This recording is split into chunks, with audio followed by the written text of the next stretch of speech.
A Tall and Small Collection, Season 2, Chapter 28. Forward Together. Excitement, nervousness, freedom.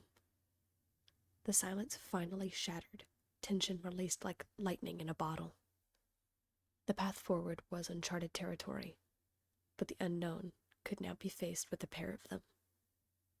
Giving in to the feelings that, for so long, had kept his heart pounding in his chest, Soren let himself sink into the pressure of Ashlyn's fingers against his back as her impeccably soft lips pressed against his chest. She completely dwarfed him in size, but love isn't measured by how tall or small a person is. Eternity wouldn't have been long enough to stay there, unmoving, entwined in her fingers. But all good things must come to an end.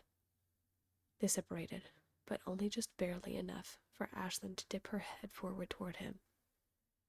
Soren lifted his own head and kissed her again, noticing the glistening tears of joy slipping down her cheeks and lining her face.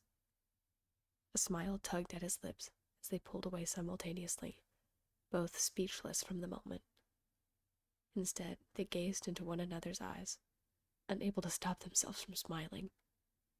It was Soren, however, who ended up breaking the silence with his signature chuckle. Not what you were expecting? Our talk, I mean, he asked, hazel eyes taking in every fragment of twinkling light in Ashlyn's blue-gray eyes. No, she smiled. Not at all, but I wouldn't change it. She wiped off her tear-stained face with her left hand, relief evident on her face. I'm sorry for not saying something when I woke up this morning. I did have some things to take care of, apologized Soren, to which Ashlyn shook her head. No, I'm just glad you said anything at all, Ashlyn said as she gently pressed the pads of her fingers into Soren's back again. Then a thought came to her, which made her chuckle. I wonder what the Bobbins will say. At this, Soren sighed and placed his hands on his hips, his eyes rolling slightly. Ray will call me out on it, and Dorian will just look at us like he knew the whole time, replied Soren. Ashlyn felt her eyes widen. They knew? She asked, feeling her cheeks pinken in embarrassment. Had it been that obvious? No, not really anyway, reassured Soren. But Ray does seem to have a sixth sense about these things, and Dorian knows how to play it cool. Ashlyn let out a sigh of relief. Good. Speaking of which, when do we tell them? Asked Ashlyn. At this, Soren laughed and gave Ashlyn's finger, which was still pressed against his back, an affectionate tap with a loose fist. As if we could keep it from them, he smiled. We barely keep it from each other. Ashlyn looked away bashfully, her heart still fluttering through backflip after backflip. True. I don't know how I managed this long. I guess when I heard about your daughter and Lucy, I just wanted to give you space and time, said Ashlyn. And I was afraid, too. I was trying to figure out how and when to tell you, or at least hint at it, while trying to figure out how us, would work. Then everything that happened with the attack yesterday, I couldn't contain it anymore. Sorry. That was a lot. I'm still jittery. I can tell, Soren teased. Your cheeks are flushed, and I can feel your pulse racing in your fingertips. Ashlyn playfully bumped Soren's shoulder with her thumb. He staggered a few steps, but was against her fingers again in no time.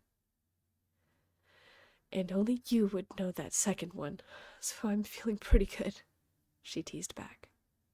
Soren nodded and let his body relax into the warmth of Ashlyn's hand again. Fair. And to your other point about us. Gosh, that sounds so good to say out loud. I think we'll figure it out together, said Soren. I think we can do anything as long as we're a team. As long as I'm with you, it doesn't matter how challenging something is. Ashlyn, feeling tears once again creeping into the corners of her eyes, nodded stiffly as she fought back the urge to cry at Soren's words. I guess someone has to be the first. If we are, that is. It's not that it matters, said Ashlyn. Soren, at this point, stepped forward and rotated his body so it was pressed against the side of Ashlyn's thumb, draping his arm over the crook it made with the rest of her hand, and squeezed affectionately. What matters is that I love you, and nothing is changing that. Choked up again and completely overwhelmed, Ashlyn leaned forward and kissed the top of Soren's head tenderly. Pulling away after a moment, she whispered, I love you too. The sun sank lower, casting the final rays of golden light against the horizon before slipping out of sight.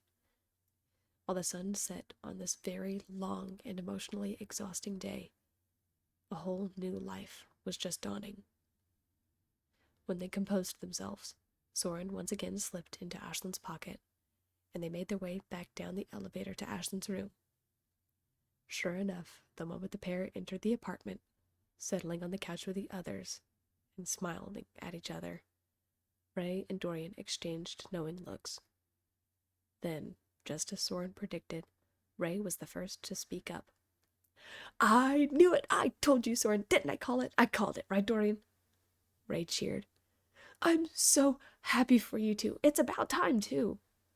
Dorian, grinning from ear to ear, continued to wrestle Maisie while giving Soren and Ashlyn teasing glances, as if their feelings were obvious and inevitable.